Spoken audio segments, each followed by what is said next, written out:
ஒரு சிறிய கிராமத்தில் அருண் என்ற புத்திசாலி சிறுவன் வாழ்ந்து வந்தான். பள்ளியில் முதல் மாணவன். ஆனால் அவன் குடும்பம் மிகவும் ஏழ்மையானது.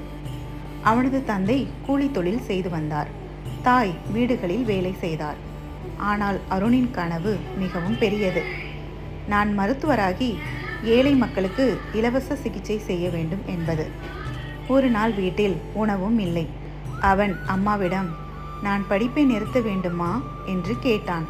அம்மா கண்ணீருடன், உன் படிப்புதான் எங்கள் நம்பிக்கை. இவ்வாறாக நீ பேசாதே, நாங்கள் உன் படிப்பை கவனித்துக் கொள்கிறோம் என்றார். அந்த கிராமத்தில் ராமசாமி என்ற செல்வந்தர் இருந்தார். அருணின் அறிவையும் கனவையும் கண்டு அவர் மனம் உருகியது.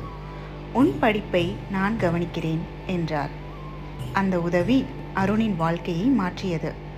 அவன் கவனமாக படித்து உழைத்து மருத்துவர் ஆனான்.